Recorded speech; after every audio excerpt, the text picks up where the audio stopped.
News Radio 1000 KTOK. I'm Gwin Faulcon-Lippert. If you have been following a website called No More Turnpikes, then what you're about to hear may not surprise you. But if you have not joined the No More Turnpikes cause, you may be shocked and surprised. Here with me in studio is Randy Carter. He is the Director of Strategic Communication for PIKE off OTA for Oklahoma Turnpike Authority. And he is here. I try to talk to Randy about once a month and catch up on all of the latest information. But you're very good about every Monday posting kind of developments of what has happened. Let's briefly recap this. The Oklahoma Turnpike Authority is trying to, by eminent domain, tell me if I'm wrong here, create 3 new turnpikes through Cleveland County. Well, technically, yes, 2 of them are in Cleveland County. One of them, the east-west connector, or the Tri-City connector, is actually probably, I believe that's Oklahoma County, but it's from Newcastle over to I-35 crossing the river. And then the Indian Hills, the east-west connector, is basically following a path east to west on Indian Hills Road, and that is in Norman, Cleveland County. And then also the south extension they're proposing goes just west of Lake Thunderbird through Norman and Noble and the Rose Rock Sanctuary. Yes, the Rose Rock Sanctuary. Yes, indeed, the one place in the world that Rose Rocks exist. Yes. So each week you update people, and you are not alone on fighting this cause. Oh, no. Our No Turnpikes page, it's actually No Turnpikes on Facebook is where that page exists, and you can look into that, and actually you could like it and get it regularly. But yes, every Monday I try to post a message about what's going on, keep people updated on our fight to stop these Category 5 devastation turnpikes that are trying to come through by the financially unstable Oklahoma Turnpike Authority to take our homes and our properties. Now, why do you say financially unstable? Well, from our research, we seem to think that the Turnpike Authority is in financial trouble, and that one of the main reasons for this new $5 billion project is because their toll revenues are not able to pay off the bonds, just based on our financial research. So they're looking for an infusion of cash under the guise of this Access Oklahoma project. But basically what they're going to do is they're going to use that money, and this is our contention, is that they're going to use that money to pay off the bonds that their toll revenues are not able to support. So they're in the hole, and they're going to borrow more money to pay off the existing bonds that they have and just kick the can down the road to future generations. And these existing bonds were for what projects? I don't know specifically what projects they were for. I believe part of it was for the Kickapoo. Mm-hmm. Interestingly enough, we've also come to believe that the Kickapoo Turnpike that has just been recently finished in eastern Oklahoma County was never legislatively that's a mouthful. Legislatively authorized by that's the one oversight that anybody has over the Turnpike Authority in Oklahoma, is that their routes have to be legislatively authorized, signed by the governor. I believe it's signed by the governor, but they have to be authorized by the legislature. And from our research, we haven't been able to find anywhere where the Kickapoo was actually legislatively authorized. They just did it on their own and nobody called them on it. And used bonds that were in existence, borrowed from bridge funds? I don't know the specifics on that, but I imagine they probably issued some bonds to fund that project.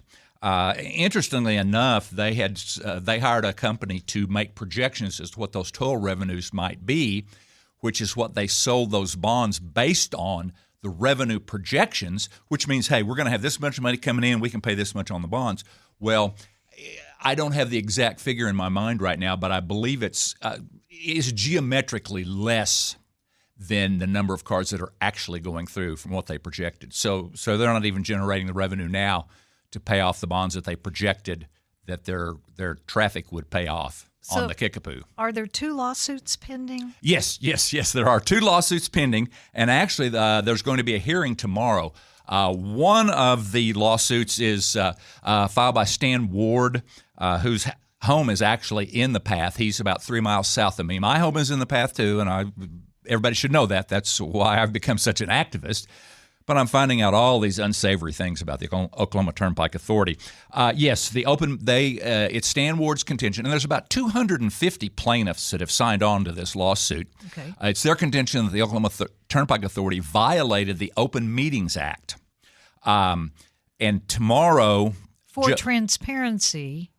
Yes. On a project, right? Yes. By law, again, I only play a lawyer on the radio. I'm not really a lawyer. So as I understand it, they have to prepare their agenda before the Turnpike Authority, the board, can actually vote on projects to fund or any issues. And it's the Open Meetings lawsuit contention that they violated the Open Meetings law.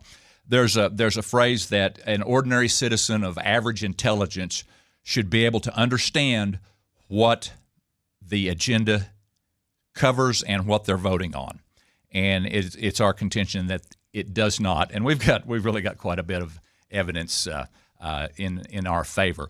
But tomorrow, in Judge Olson. The case was originally assigned, it's a Cleveland County case. It was assigned to a Cleveland County judge.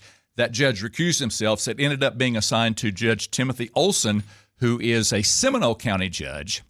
But he is going to be coming to Cleveland County tomorrow to hold these hearings at 1:30 at Cleveland County Courthouse in Judge Walkley's courtroom to hear both the defendants. The defendants is the Oklahoma Turnpike Authority. The plaintiffs are Stan Ward and all the 250 or so plaintiffs.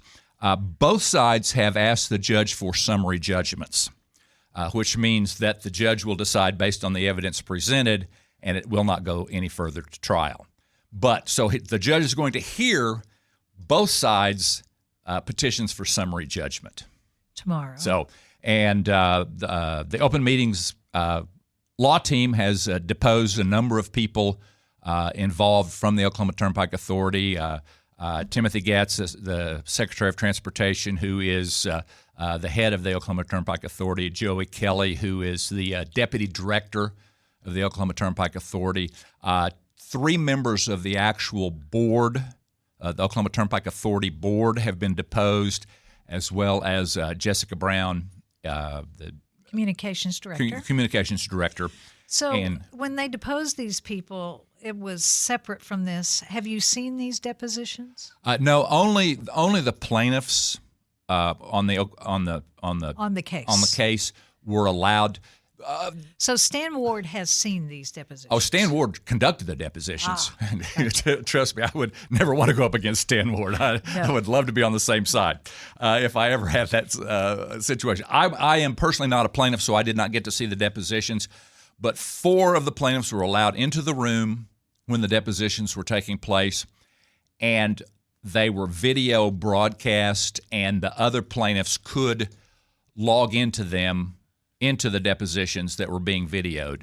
But only the plaintiffs. Nobody outside could watch those. It's not an open public hearing. So will they be playing these depositions in court, or will the judge have already seen them? I believe what will happen is that the depositions will be transcribed, and the judge will be able to review them.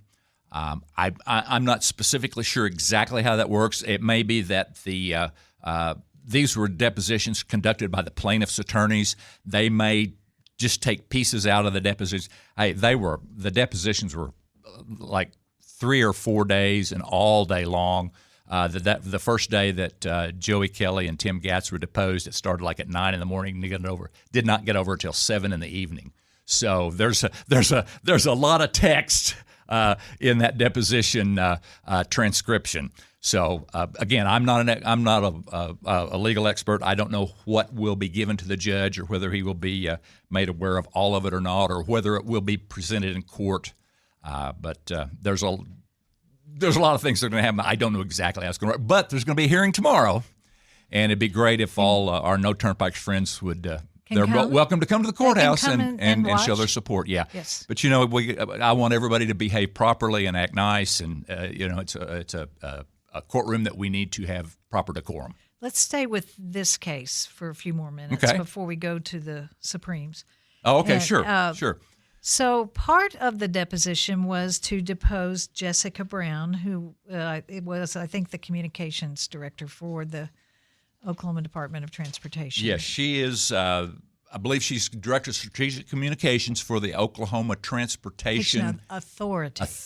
Commission. You're right. Commission. Yeah, they put them there's together. the Secretary of Transportation, which Tim Gatz is. He is also the director of the Oklahoma Turnpike Authority and the chairman or the director of the Oklahoma Department of Transportation. Right. So, and they have combined a lot of functions, and they cross the Turnpike Authority and the Department of Transportation. Some of the people serve functions in both departments, as it were. Okay, but in her deposition, one of the things that came out this week, and we've got a minute to do this, so maybe we should wait and do it on the other side, but one of the things was about purchasing domain names, website domain names for information. Yes. And Jessica Brown maintains that none were purchased related to Access Oklahoma, correct?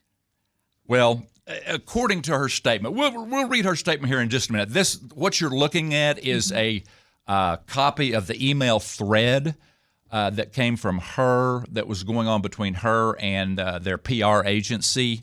I believe the PR agency is the one that actually purchased the domain names on behalf of their client, the Oklahoma Turnpike Authority. Okay. So when they say ODOT did not purchase any names, it's a technicality, I guess? Well, but I don't know why they're even saying ODOT didn't purchase any of the domain names, because we're dealing with the Oklahoma Turnpike Authority, which is a separate agency. Actually, the Turnpike Authority is not an agency. What's the other name for it? I'll think of it after the break. All right, we need to take a break. Randy Carter is here. He is the Director of Strategic Communications for PIKE Off OTA, and we're talking about the turnpike projects that are being discussed and challenged here in the greater metro area. You're listening to 1000 KTOK. The Oklahoma Turnpike Authority has created a new program called Access Oklahoma, and although the turnpike people claim they have not drawn the exact path of the two new turnpikes in Cleveland County, they've been buying property, and they are acting. Yeah, it's interesting that they say we don't know what the path is going to be, yet they've drawn a line down a map. And we know from inside information that they have told the engineering firms that are designing these turnpikes not to vary from the route as it's drawn. So how is it that they don't know what the routes are going to be, but yet they're not supposed to vary from where the routes are drawn? Well, and the other thing, when you make a turnpike, it's a lot of land. Oh, yeah. So even if they say, well, we're going to be 200 yards to the east of you, that has a direct impact. Oh, yeah. On your quality of life. Oh, yeah. I mean, if I've got a retaining wall behind my house, that's certainly going to change the complexion of my property. And obviously I'm biased because they are proposing with a route that they don't know what it's going to be yet, but the line that they've already drawn goes right through my living room. Oh, it makes me sick. Yeah, well, it hadn't exactly made me thrilled. So we were talking about Stan Ward, who I believe once upon a time was legal counsel for the University of Oklahoma. Yes, I believe that is correct. And so he is a savvy guy. Yes. And here he has this open meetings, right? An open meetings violation lawsuit filed against the Oklahoma Turnpike Authority. Interestingly enough, he was the one that successfully filed an open meetings violation case against the City Council of Norman over the police defunding issue that occurred a few years ago, and he was successful on that count too. And this is going right through his home. It's going right through his home. He lives directly about 3 or 4 miles south of me in a straight north-south line, which is under the and there actually it looks like there is a proposed interchange that will take out quite a bit more of his property than it would mine. But he has a lot more than I do anyway. But interesting. So yes. The argument of this is that they didn't tell the people that were going to be affected the most. Well, they didn't correct? tell anybody. It's now that aren't they saying some city council members knew about it? well, and they yes, and some of the city staff in Norman allegedly knew, and they'd had meetings. A couple of the county commissioners had supposedly been informed, but again, they don't. They're saying they don't know that it was definite or not. I don't know all the specifics on that. But it is the contention of the lawsuit that they have not followed the open meetings law or the Open Meetings Act that is supposed to be able to protect the citizens of Oklahoma to open and honest communication. And speaking of that, I mean, we talked about these domain names that they tried to buy. The email is dated February 7th and February 8th. Where they have this whole list of domain names that their PR agency suggests that the OTA might buy, and then the OTA Director of Strategic Communications comes back and says, get all of them that you can. What's interesting... these are pretty clever. Stop Access Oklahoma. Yep. No Access Oklahoma. Stop the loops. Mm-hmm. Stop the turnpike. Stop the pike. Stop the eastern loop. So... Interesting enough, if the one here that says endota.com, yes, if you click on that, it takes you to a spa in Australia that sells massages and healing oils. I think they pronounce it Endota, not Endota. But, it was interesting that we brought this up. This email thread came out of a Freedom of Information request, is where this information came from. By you. By you? Did you make the Freedom of Information? Oh, no, I did not make that. I believe it was made by the attorneys in the open meetings case. But, all of these stopaccessoklahoma.com, that has nothing, I mean, that's somebody in opposition to the Turnpike Authority would buy that. Yes. So why did they try to buy it first, Randy? Well, let me read just a portion of the statement that they gave out when asked about it by a news reporter. They said it's common practice and the industry standard for an entity to purchase multiple domain names to help ensure the public has access to accurate information. Now, how is that going to support accurate information if they own a website called Stop Access Oklahoma? That is a great question. Randy Carter is here. He is the Director of Strategic Communication for PIKE Off OTA. We will talk with him more about the Supreme Court case that is to be heard very soon. You're listening to 1000 KTOK. I'm Gwin Faulcon-Lippert.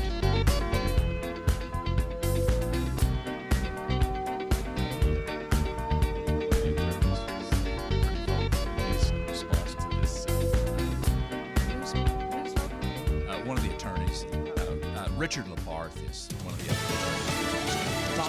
I'm Kathleen Maloney. Still no suspect and no weapon recovered. A week after 4 University of Idaho students were stabbed to death at an off-campus house. We have an absolute commitment to working together to solve these senseless murders. Moscow Police Colonel Kedrick Willis. Authorities believe the students were targeted and attacked while they were sleeping. Each victim was stabbed multiple times.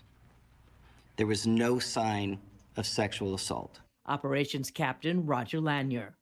In Colorado Springs, a suspect is in custody accused of killing 5 people. According to police, 22-year-old Anderson Lee Aldrich entered Club Q just before midnight and began shooting into the LGBTQ nightclub. Fox's Alicia Acuna. 25 people were also injured. America is listening to Fox News.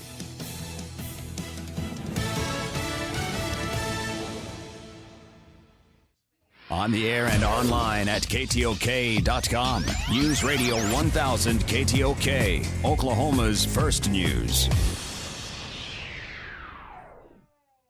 BG. Get lifetime engine protection at Route 66 Tire and Auto with regular BG high performance oil changes. Route 66 Tire and Auto, locally owned for over 20 years, always doing what's best for the customer. BG services come with BG's lifetime engine protection plan. It's like insurance for your engine. Cars last longer with regular BG services at Route 66 Tire and Auto. We're located at East 2nd Street and Bryant in Edmond. BG. Change your oil and have the service pros at T&W Tire and BG MOA. It's like getting life insurance for your engine. Get regular BG high-performance oil change services at T&W Tire and get the BG Lifetime Engine Protection Plan. It's free and transferable and extends engine life. T&W Tire is not only your home for passenger vehicle and commercial truck tires, they're trusted pros for service and repairs. Get regular BG performance oil changes at T&W, North Council Road at Reno, or visit bgfindershop.com. BG. Rising inflation, a volatile stock market wreaking havoc on retirement accounts. Until all of this economic uncertainty turns around, Phoenix Capital Group suggests you diversify your investments. They're introducing investors to high-value oil and gas investments here in the U.S. with current yields from 8 to 11% annual percentage yield paid monthly. These are corporate bond offerings, and they're open to both accredited and non-accredited investors. I'm going to give you the website for this in a second. Now, keep in mind that an investment in bonds has a certain amount of risk associated with it, and you should only invest if you can afford to bear the risk of loss. Before making investment decisions, you should carefully consider and review all risks involved. This investment has been audited and filed with the SEC. Now, that website address, investingwithphx.com. One more time, investingwithphx.com. If you're in the car, call this number, 323-PHOENIX. That's 323-PHOENIX. To understand what makes Diamonds Direct so different than other jewelry stores, you have to go back 60 years, when a diamond cutter in Israel became well known for his exceptional craftsmanship. His diamond cutting business flourished for decades. Then his sons got involved and started selling these exceptional diamonds to upscale jewelry stores here in America. Then, after a few years, these wholesalers changed the game and started selling these precious diamonds direct to the public at the same prices they had sold to the jewelry stores. The no middleman concept became an instant success, and Diamonds Direct was born. Today, Diamonds Direct provides that extraordinary value to people all over America, leading the industry with the highest quality diamonds that still come straight from the best cutters, offered at the guaranteed best prices, period. Diamonds Direct, a truly revolutionary concept with a unique history rooted in quality, committed to excellence, and always focused on value. Diamonds Direct, your love, our passion. DiamondsDirect.com.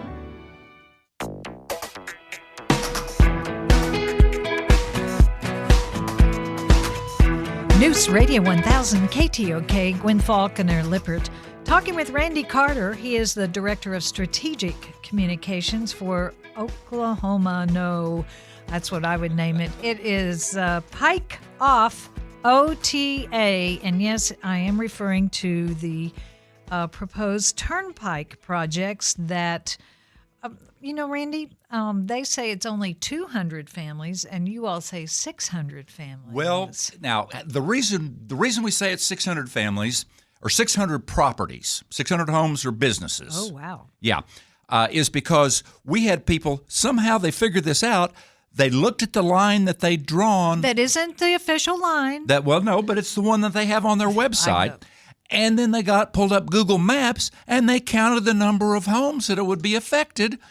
And all along, at the beginning, the OTA said, "Well, we don't know how many homes it'll take. We don't know." But here recently, they've begin to say, "Well, we think it may take about 200 or 250."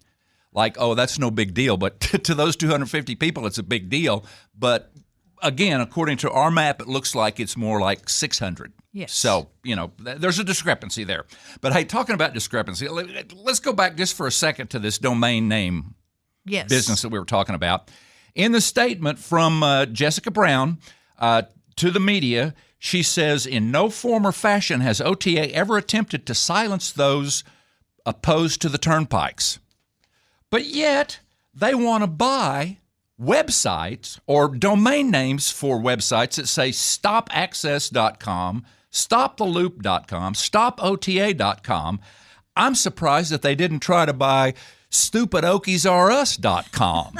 I mean, that just doesn't make sense to me. Can somebody explain to me how, if they don't want to silence the opposition, why would they try to buy these domain names that would be purchased by somebody who's opposed to the turnpikes? Well, they suggest that the opposition would be providing inaccurate information. Well, so far the only information that we've provided is information that we've gleaned from their published financial reports, their agendas, and maybe we've put two and two together. But this is public information that we've gotten this misinformation from. Now, the agenda changing came up in the news. Yeah, it did, and that's interesting because they initially said that they changed the agendas to add signatures after the meeting. Mm-hmm. Because things got approved or whatever. And according to the Open Meetings Act, you're supposed to post an agenda of everything that's going to happen 48 hours at least ahead. I believe it's 24 hours for. Is it? I believe that's correct. Don't quote me for sure. It used to be 48 because I was in charge of it for our regents. Oh, okay. Yes. No. I believe they can have it up 24 hours. Anyway, so what they said is, well, we just added this as signatures, but yet. Between the two agendas in January and February that I think are the ones that we're contending, they also added like almost 100 pages. So that's not just signatures, and that's not posting it ahead of time like you're supposed to. And they did it after the fact. Oh, they did. Oh, I believe if you look at the calendar, and there's something called the Wayback Machine that can go back and check websites and information and when it was posted and when it wasn't. It's coincidental that the added pages and the added signatures came after the filing of the Open Meetings Act lawsuit. Quite a coincidence there. Quite a coincidence. So this is the lawsuit that will be discussed tomorrow. Yes. In Norman. Yes. In the courthouse at Cleveland County Courthouse, Judge Walkley's courtroom. Mm-hmm. I believe it starts at 1:30. Is that what I said? Yes, 1:30 at Cleveland County. Okay. There is another court case. Yes. That are we all learning a lot through you? Well, that was filed with the Oklahoma Supreme Court. But yes. It's a referral court. So yes, there is a precedent that back when the Turner Turnpike was first in process, the Turnpike Authority there was some opposition to the Turner Turnpike years and years ago. Mm-hmm. I believe the Turnpike, again, I only play a lawyer on the radio. Turnpike Authority went to the Supreme Court and asked them to give original jurisdiction to the authorization of the bonds so they could proceed with the project. And that set the precedent? And I believe there's some other legal precedents there too. I don't know all the specifics on that. But the Supreme Court has already given I don't know whether you call it a ruling. They have published information. The Oklahoma Turnpike Authority went to the Supreme Court asking for a bond authorization on this Access Oklahoma program. They're asking for about $500 million initially to get things started for the three additional turnpikes. Yes, for the three legs that we talked about earlier. Yes. Is what they've gone back and asked for, and the Supreme Court and both. There's two lawsuits in district court opposing the Turnpike Authority. One is the Open Meetings case that we've talked about. The other is a legal authorization case that we could talk more about later if you want to. But those are in the process right now. Things are proceeding. The legal authorization case is going to have a hearing later this month, I do believe. So the Supreme Court, the way I read the order, the Supreme Court came back and said, yes, we will take the bond authorization case, but this in no way is a stay of the cases that are proceeding in the district courts. So the way we've interpreted it, and the way it seems to make sense if you look at it logically, is that the Supreme Court will consider the validation of the bonds, but they're not going to get involved in the open meetings case or the legal authorization case that are going through the district courts. And it's our belief that they will let them run their course before the Supreme Court decides to authorize the bonds or not. That's just my belief. So it started that both sides made a presentation to a referee. Yes, a Supreme Court referee. But now that it has gone to the next level, hasn't it? That yes. Now you get to present two actual justices of the Oklahoma Supreme Court. Yes, the entire team of justices of the Oklahoma Supreme Court will be at this hearing on November 28th. That's a week from Monday at 10 a.m., and it's actually going to be in the Supreme Court courtroom that is in the actual Capitol building, not at the Judicial Center that's just south of the Capitol. So it's going to be in the It's going to be in the chambers. It's going to be in the Capitol chambers. And what are they hearing? What is the case they are hearing? They are hearing arguments for the bond authorization. The Oklahoma Turnpike Authority, I believe, is going to have 30 minutes to present. They've already been asked to present additional briefs. I think they were limited to 15 pages. The OTA was asked for a brief. All the protestants, there's 3 protestants. The open meetings case, the legal authorization case, and also the city of Norman has jumped in. Again, technically, I don't know what they haven't filed a protest, but they've agreed to tag on. I don't know. That's like they're on the tag team. I don't know. They've joined it. Yeah, they've joined in some way or another. Protest. To protest the bond authorization. So, yes. And interestingly enough, the Council on Bond Oversight, which conditionally approved the bond issuance, said that the bonds would only be approved from their perspective. They're the ones that have to approve the application and if it's all done properly. But because there are these 2 lawsuits, they cannot approve the bonds, and they have said they would approve the bonds contingent upon the conclusion of these 2 cases if they were concluded in OTA's favor. And that was done back in August, and I believe that expires in 6 months. Oh. So middle of February, that bond authorization will expire if nothing has proceeded. And they may be able to ask for an extension. I don't know that for sure. Randy Carter is here. He is the Director of Strategic Communications for PIKE Off OTA. We'll talk more about what's going to happen. You're listening to 1000 KTOK. News Radio 1000 KTOK. Gwin Faulcon-Lippert talking to Randy Carter, Director of Strategic Communications for PIKE Off OTA, Oklahoma Turnpike Authority. He and I'll say several hundred of his friends are working very hard to keep the Oklahoma Turnpike Authority from creating new turnpikes that you say are not needed. Not correct? needed, not necessary, not even engineeringly, not even properly engineered. That's a whole nother subject. Actually, on our No Turnpikes page, we have, I believe, about 18 to 20,000 people that regularly click on that site. Click on it. Yeah. Well, that's good. So yeah. Oh no, that's great. The more people that know about it, the better off we are. Because one of our strategies that in delaying the Turnpike Authority, this open meetings case, if we prevail, will only delay the Turnpike Authority because they can go back and prepare proper agendas and come back and vote these things back in. So it is possible, but we're trying to. We're also lobbying the legislature.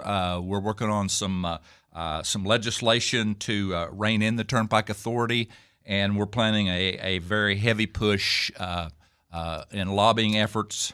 Well, earlier you said turnpikes had to be approved by the legislature. Yes. Has this happened? It is our contention that no, the south extension through Cleveland County and Norman, west of Lake Thunderbird, has never, ever been legislatively approved.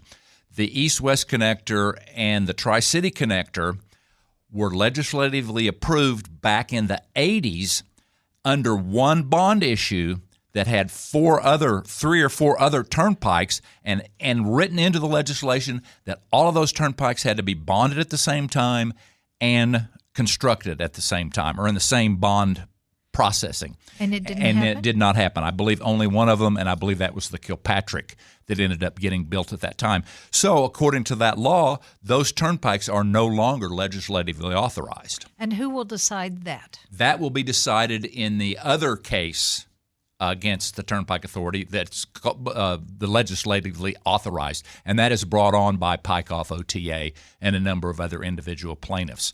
That is scheduled for a hearing later this month, I believe. I can get more information on that out as it comes closer, but that will also be heard, I believe, in Cleveland County as well under Judge Olson out of Seminole County is the judge on both of the Turnpike cases, Turnpike opposition cases. So well, it sounds like that you all have some real strategy. Yes, yeah. Oh, we've got an excellent group of people that are very very intelligent and very experienced in this kind of thing, and I'm grateful to be a part of that. I'm just a big mouth that says goofy stuff, but hopefully we get our message out, and we've got strong supporting information that will help us to prevail over these Category 5 turnpikes that are trying to destroy our homes and land. Well, I'm encouraged that you have so many followers on Facebook because too many people that I've talked to go, "Oh, that's just terrible. Oh, that's just awful for those people. Mm-hmm. Gosh, I don't know what I'd do." So they do nothing. Well, and that's not unusual, but we would certainly appreciate more people coming to our cause.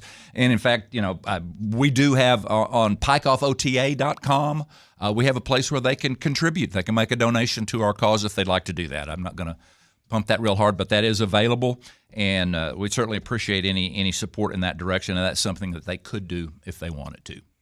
So for people that would like to know more, where do they go? On Facebook, No More Turnpikes is the main Facebook page that we use that has that many followers. And I generally post a message once a week. I did my Monday message today so I could talk a little bit about me being on here tonight so people would tune in for that, and also the court case tomorrow. But generally every Monday I kind of bring everybody up to date on what's going on and what's going to happen, and try to keep and generate as much support as we can for our cause, and keep the media informed as well. So there are 3 different lawsuits. Well, there's actually 2. The bond, I guess the bond validation. Technically, challenge. Yes. There's 3 legal avenues that are going on right now. We did not bring about the bond validation case. The Turnpike Authority specifically went to the Supreme Court and asked them to validate the bonds. We are protesting that validation. But the other 2 lawsuits were brought about by groups sympathetic to the No Turnpike cause. Yes. And how long do you think this will play out? Oh, it could go on for years. It could literally go on for years. I've been told the southern leg through Norman is, if things progress, is at least 7 or 8 years away. Is that Indian Hills, the southern leg? No, Indian Hills is the east-west connector. Is the east-west connector. Yeah.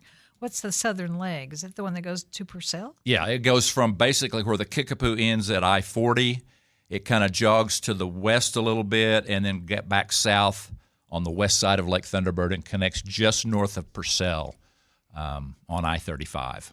And the people that are for this are turnpike people. Well, the people that are for this are construction companies developers. Developers.